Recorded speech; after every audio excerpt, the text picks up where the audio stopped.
trying to keep it. Oh, It's like just a regular Texas colored shirt. I gotcha. If which I doubt, I don't know. Maybe I shouldn't say doubt, but uh if anybody well, I'm sure San Benito would, but like they're like, you're not even wearing a San Benito It's shirt. all You know right. how they get. Yeah, we're starting. We're on live. Okay, no biggie. What's Yeah, all up? right. Yeah, so Coach Denise Lira just joining us now here, our second guest of the day at 3 o'clock. Coach, what's going on?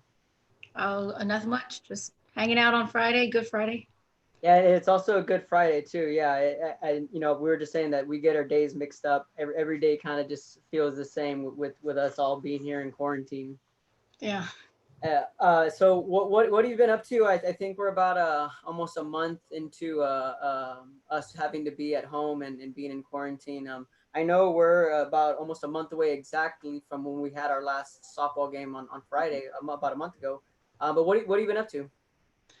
Just at first it was spring breaks for us because we were behind as far as other schools and meaning spring break. So I was from then on. I went home to San Antonio and hung out with with my family and friends, and then everything started going a little bit south for us. You know, as far as our practice times and things like that started getting canceled by UIL.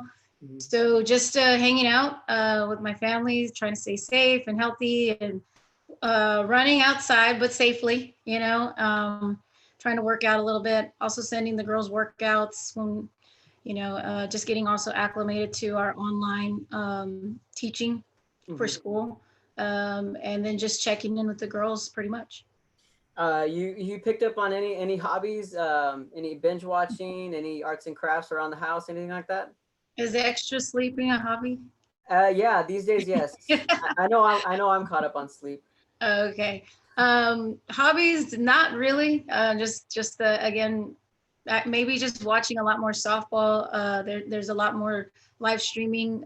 Coaches and different levels are sending out their drills and things like that. So just jumping on as many softball and speed work, agility, streaming live on certain things. So just learning a little more while we're hanging out here. So Still working while you're not working. definitely. You watching any shows? Anything you that's caught your attention? Any binge watching? I don't know about, well, I think there's too many. I can't even remember, but I know when I met with the girls, we've been meeting once a week through Zoom. And we were talking one time about what we're watching. And we talked about the Tiger King. And, and Very popular. that's kind of been one of those laughing type of like, I can't believe you're watching it, but we're watching it Right. type of shows. So I'd have to admit I'm one of those that I sat down and I watched it. I'm not gonna lie, I fell asleep on a couple of them, but for the most part at the end it caught my attention. So catching up on some other shows, but other than that, not really binging too much. Yeah, I haven't watched it just yet, but I know a lot of people that have come on here. That's the first show they talk about, and they're just like, you have to watch it. And I just finished All American like about a day ago. Okay. Did you watch that one? I did actually, and that's what I'm saying. Like I'm watching shows that I'm not even aware that I'm watching. So like Ozark, All American. Gosh, I can't remember Did some you of the finish other ones. Ozark? I didn't finish it yet. No. Okay. I'm really behind on that one. Yeah, see that one I did finish in a couple of days because season three was so good. Like I just had to finish it. Now that one I truly did binge watch. Grey's But Anatomy. I think I'm more of a Grey's Anatomy, How to Get Away with Murder, those type of shows that are on right now. I kind okay, of keep up with. So yeah. definitely. Yeah, I liked All American. I thought the last two episodes were okay. I thought with this, no spoilers, but the last couple episodes I thought were okay. I thought they'd be a lot better because I know a lot of people are really really hyping it up and stuff like that. Yeah. Yeah, but I've been but yeah, those are the shows I've been watching. Maybe you can answer this. I was trying to figure out Narcos. Have you seen the Narcos series? I started a long time ago. I have not finished it. No, I Because haven't seen the whole. yeah, I'm looking for a new show, and I know there's Narcos Mexico, and then there's El Chapo. So I was wondering, like, if you had to watch them in order, and some people are saying you don't, so that you can just I kind of think they're separate. I think they're kind of a separate thing, but I separate. really couldn't tell you. Yeah, no. So I'm trying to find a new show to watch because other than that, a lot of PS4 for me and playing this show. That's how I'm getting my baseball fix more or Oh, less. okay. Um, I'm but just rewatching on any of those type of replays from at ESPN. Just rewatching some basketball, and yeah, they had some softball at the beginning, maybe about a week or so ago. They had some softball online. I mean, on ESPN replayed. So just continuing to stay in the sports as much as we can. yeah. I know. On YouTube, they had MLB Vault. They were replaying, Mhm. or they have a bunch of old school baseball games that you can go back and watch. So that's one thing that I've done that I've enjoyed. Let's talk about Coach. Let's shift gears a little bit and talk about you've been at the high school level, at the college level, and ins and outs. Let's start as a player and just take us back to your playing days and just maybe how it was then and how it is now and just how the game has changed and how as a player from being in high school to college. Oh wow, the game has changed, evolved tremendously since I played. It's been a while, the high school and in high school it was just a lot smaller as far as districts and things like that. I think, I mean, I'm from San Antonio, so in the Valley, I'm not quite sure, but I know where I'm coming from. They were a lot different. The competition was still strong, there was always, but it's just gotten stronger through the years. In college, the recruiting process was different in high school when I was going from high school to college. The coaches would still come out to see you. They were just kind of starting getting videos out, the Mhm. CDs and DVDs. I'm sorry, and getting those out. Those type of showcases weren't even very very rare. Maybe more in Houston and Dallas than it was in San Antonio. So you had to travel a lot more than I mean, you do now still, yes, but every weekend there was something. There's something now versus then. There was, every weekend there was something, but you had to drive to Dallas. You have to drive to Houston. I think it's a little bit more diverse and again more evolved than it has been in the past. Coaches would definitely come and see you in your high school. I know sometimes it's a little tough for colleges now to come and see their high school games unless it's something closer or like a playoff round. I think that was more of a difference back then than it is now. We relied a lot more on personal contact and than we do now. Now it's personal contact, but at camps and showcases and tournaments versus meeting them at somewhere else, Yeah. or meeting them at the game. So that's kind of the biggest thing I think. There's a lot more organizations, travel ball organizations everywhere, and so you can get involved in softball if you want at any age, I think. So I think that's a really awesome thing for the sport. What about travel ball? I know because when I played baseball in high school and in little league, I know especially in little league when I was in junior high, there was all stars after our season. There would be all stars, and then that would be it. And then travel ball wasn't as big. Select teams weren't as big too. There were a few, but for me growing up, my parents really couldn't afford to do all those traveling and do all those things. But um, that mean I didn't stop playing. My dad and I always kept working out and kept practicing throughout the year. So I never really got to play on a select team until I got to high school. And that's when we kind of started to see travel ball and select teams kind of take off just a little bit Yeah. more. And this was around 2009, 2010. Mhm. So Yeah. I think since we've been out of school, we've seen travel ball take off. And particularly, we're talking about softball. Is that one thing that you see the growth of travel ball and just how important it's become? Oh, hands down, absolutely. Like I think that's kind of one of the ways the ways now that you have to get out, even though I know that it's a financial burden on almost everyone. I mean, it's tough, but you've got to get out and be seen, And what I try to tell the girls, our girls, and anybody, even before I got to the high school, anytime, just go and research the schools. You have to do a little legwork, figure out where that coach is going to be. There's going to, again, every weekend they're somewhere. That coach that you want to be seen in front of, you want to try for their team, or you want them to just look at you.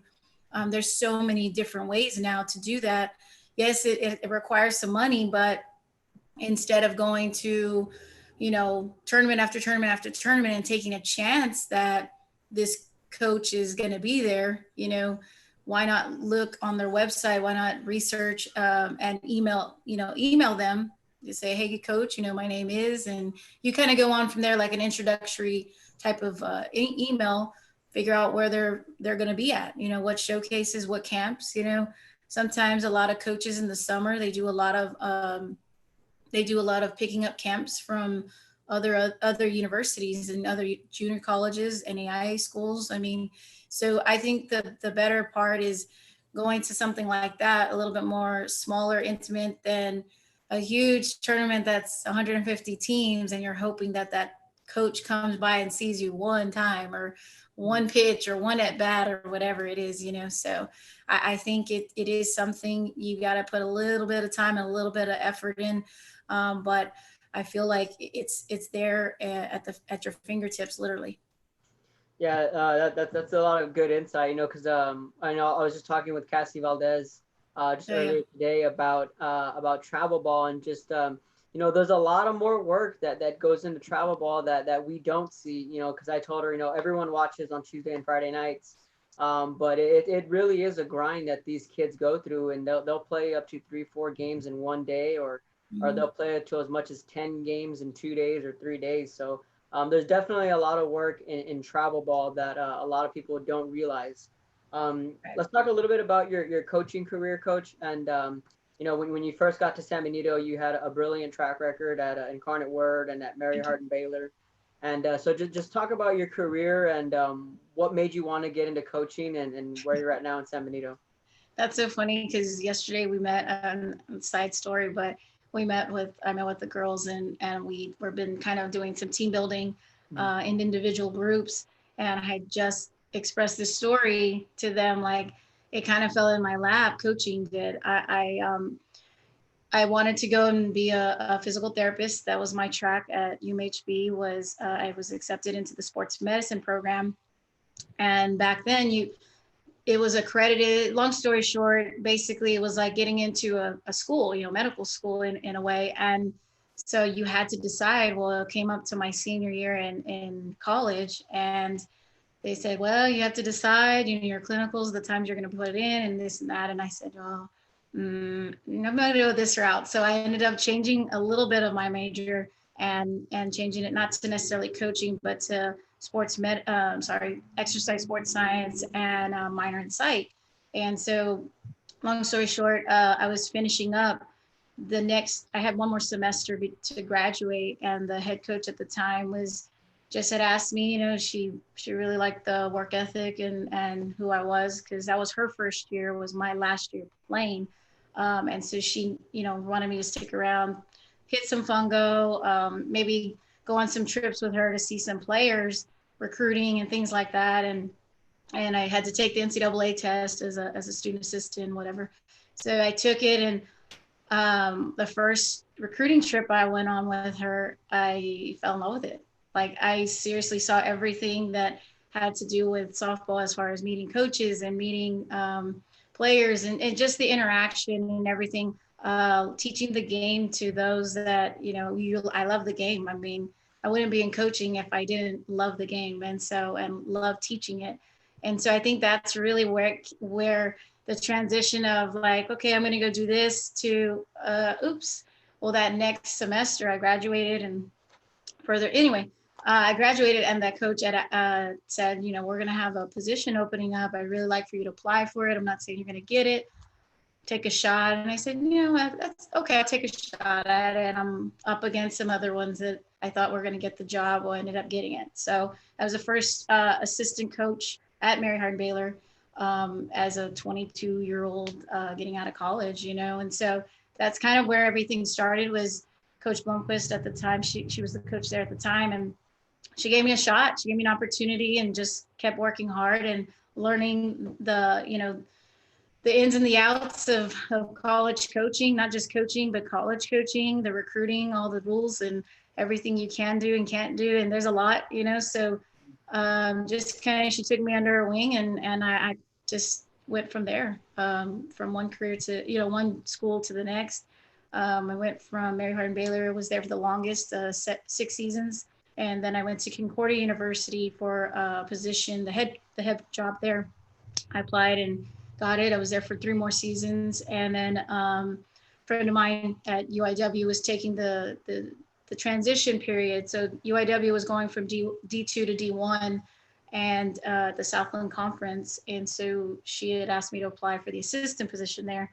And I did and ended up getting that job too. So in a quick way, that's been my career. And so Division 3 to head Division 3 to Division 1 assistant. So again, doing a lot, learning a lot every single place I've been, and just continue to learn even now. Mm-hmm. Yeah, and then now you're here in San Benito, and you know, you're in your third year, and your first year there, you know, you have that run to the Sweet 16, and Yeah. you know, just picking up, you know, where San Benito left off with the kids that are there in San Benito, and I've always referred to it as a softball factory. Yes. You know, and I can say that, and I've said that publicly, and people understand when we say that, because just year in and year out, San Benito just produces these softball players. Um, where we're at in the RGV, I think you got here, let's see, 2018, 2017. 2017, Wait, oh, shoot. 2018, 2017.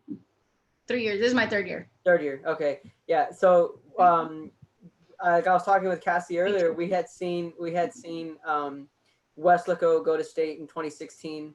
2017, Rio Hondo was a regional finalist. And then, of course, San Benito made state in 2013 and 2015. To me, in my opinion, I believe that when we have a team go to the Sweet 16 in softball, it's like, okay, good.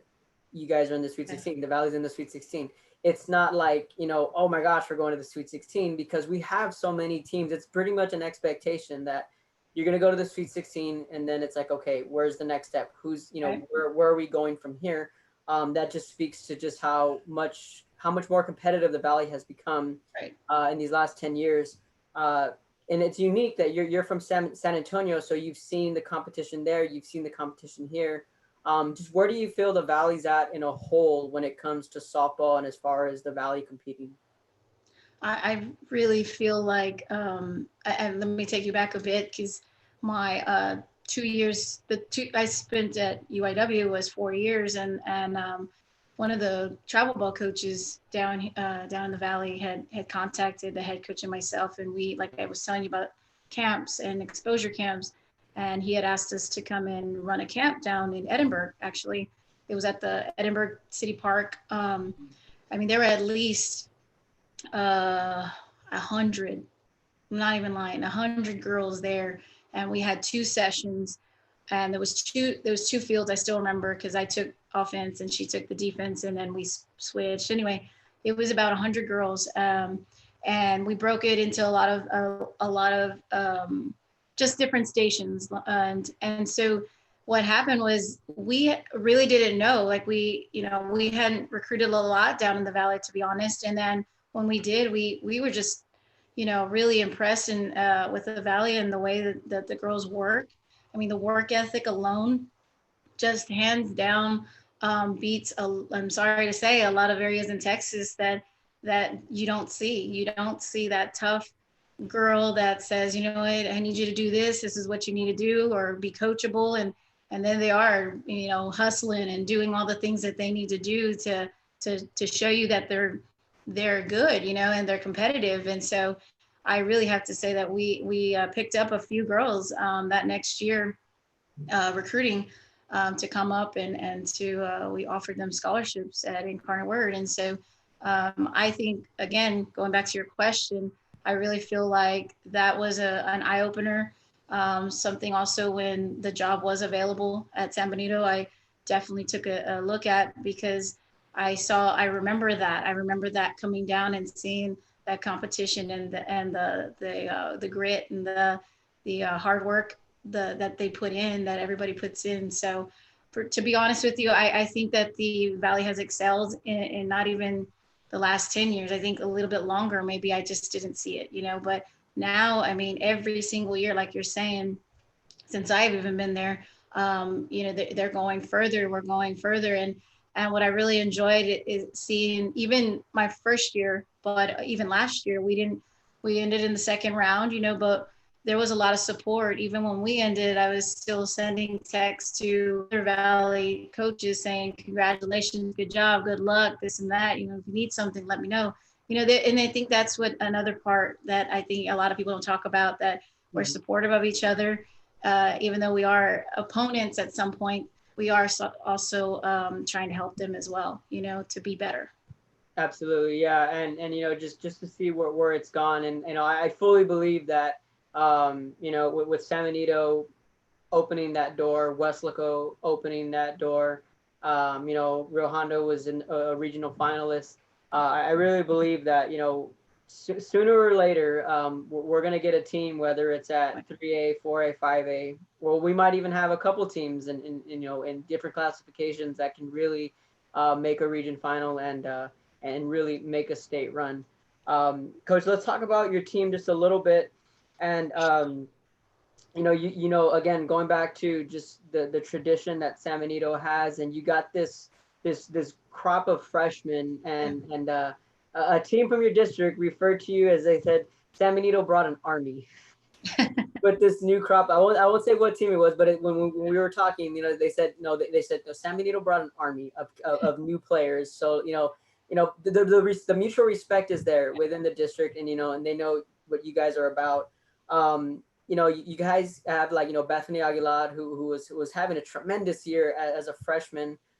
Emily Delgado, so as a coach, when you have kids like this, obviously there's plenty to learn for these freshmen and sophomores who haven't been at the varsity level. The challenge is, we don't know whether we're going to play again or not. But let's just say, if there is no more softball, how challenging is it as a coach to pick up where you left off? And because it's not their fault, obviously, that they're not going to have that experience. How do you kind of just restart everything and kind of get back to where you were, or do you restart, or how do you handle that? Well, I think right now is a very crucial time for us, and even for the girls. None of us expected this. None of us haven't been through this. So I think first is just the understanding, like trying to understand how we're going to get through it, what we're going to do. The steps, one is understanding. Two is now saying, okay, look, we're here. Now let's figure it out and let's do what we need to do. This is what we need to do. This is how we're going to start. So right now, I have to say that the girls are doing a great job that I know of, doing some workouts on the side, doing the workouts that we send out, and also extra, that they can.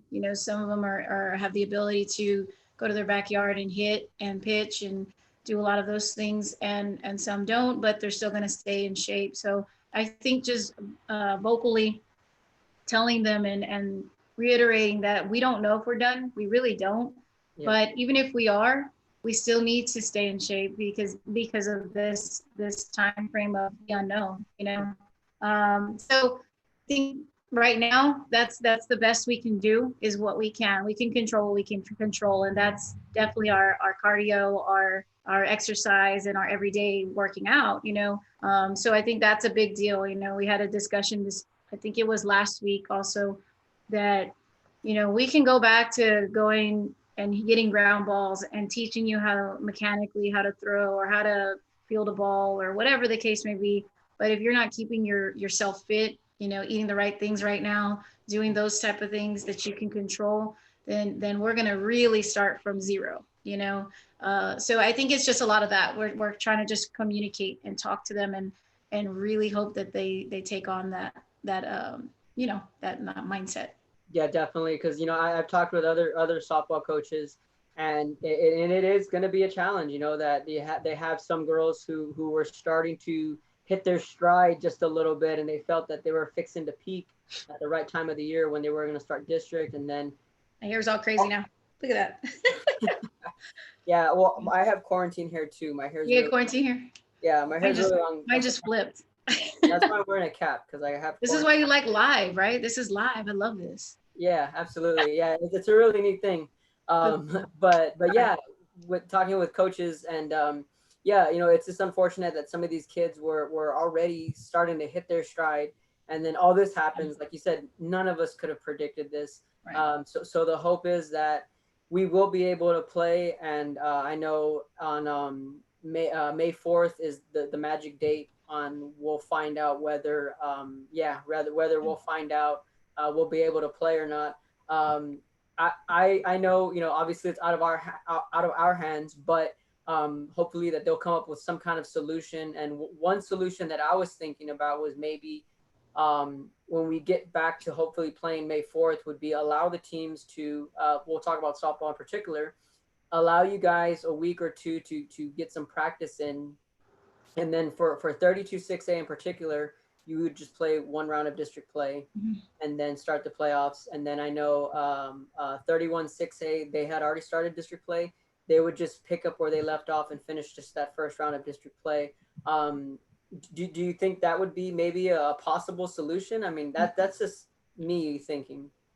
Right. I mean, I think we all at the first week, and I'm trying to think back, that first week that we did, our last round of playing, just playing in general.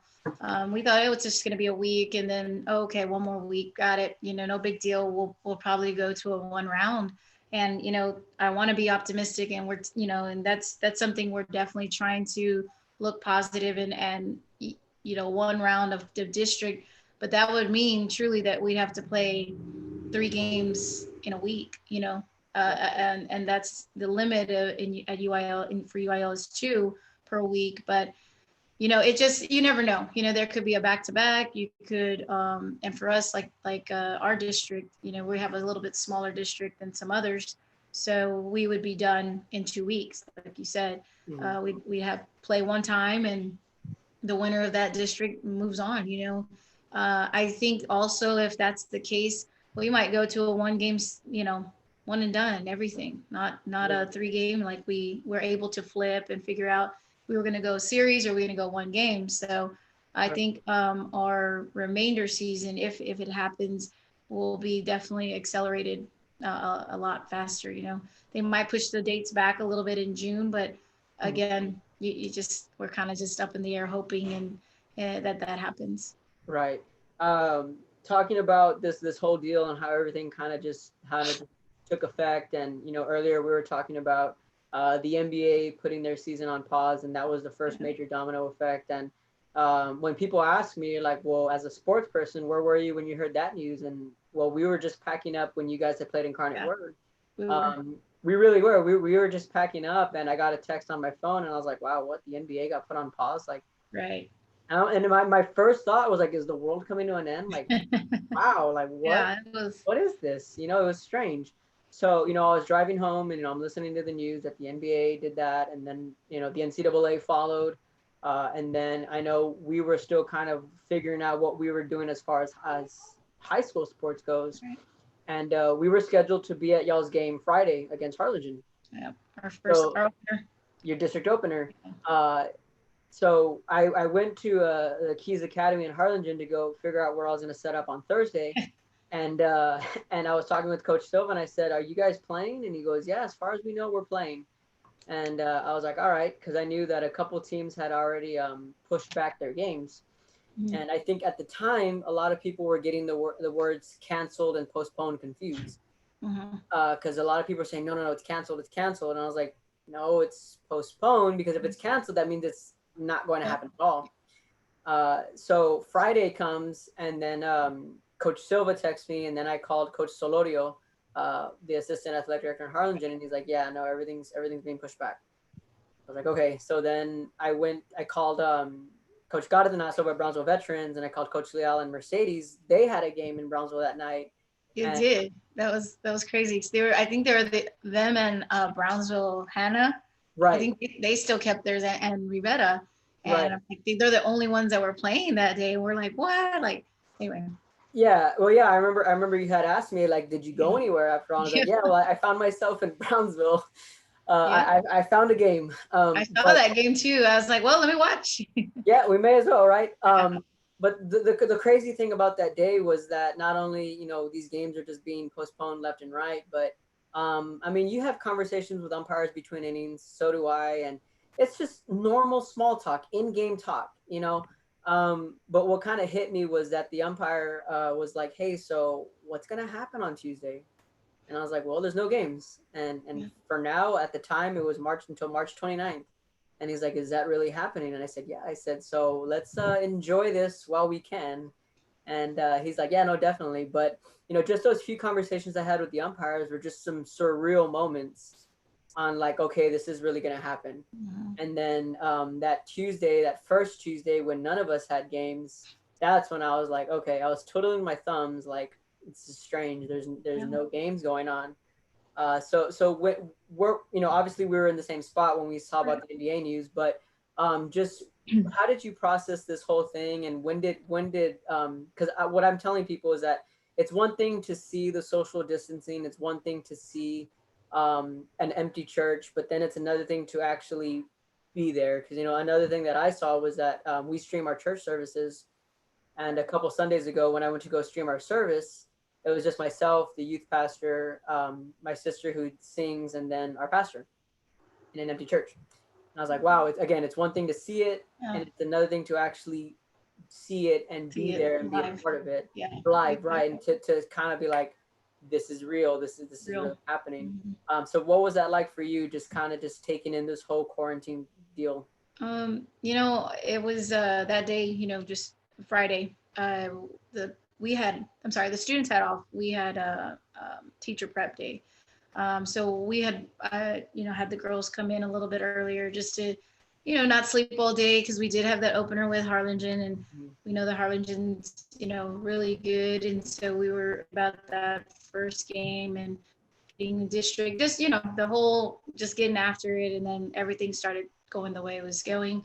Coach Silva and I were on the phone like constantly that at around the afternoon, we were still good from the morning, so everything was on track. And I think it didn't hit any of us. I know it didn't hit me maybe that day. I think it really hit us when UIL had said, look, we're going to cancel you off from like even practicing, Yeah. because the practice, we were going to practice that spring, spring break, and still see each other, still interact, and do softball and everything.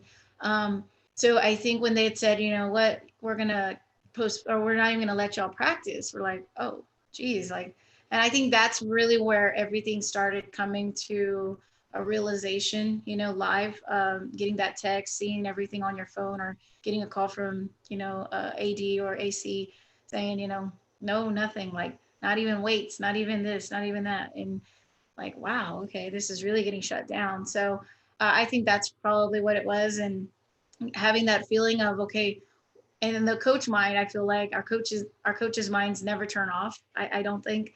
And so I was like, okay, so 1 week, all right, we're good.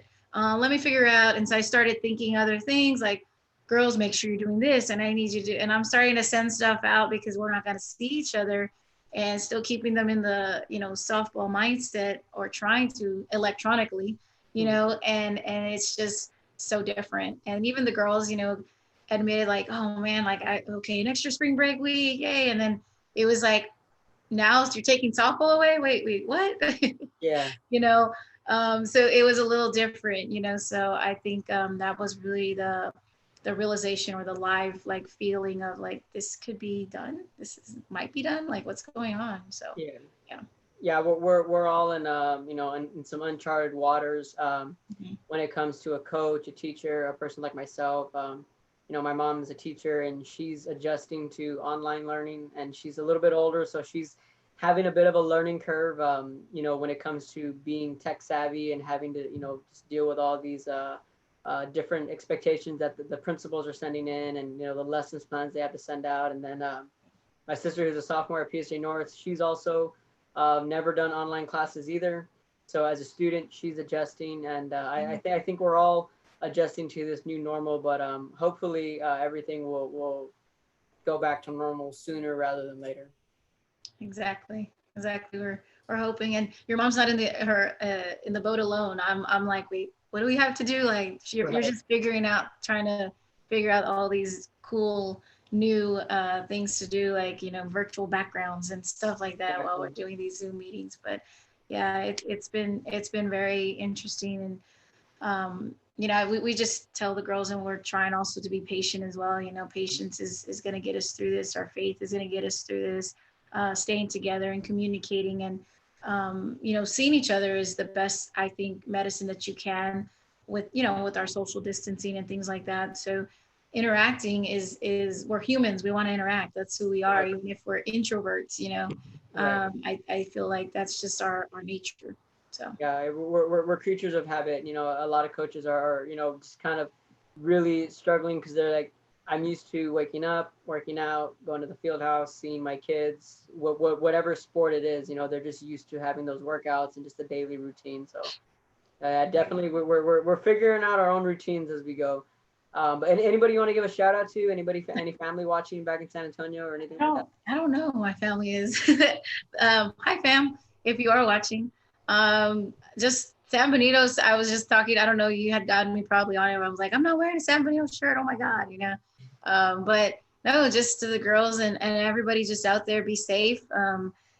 Take precautions and just wash your hands. And I hope everybody's having a great Good Friday and has a great Easter as much as you can, and stay blessed, really. That's San Benito coach Denise Lira. Earlier we were joined by Cassie Valdez, Coach Lira here. Always got a good sense of humor. Yeah, you have to.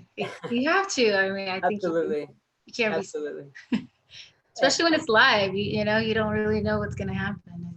Def- Definitely, yeah. It's all good.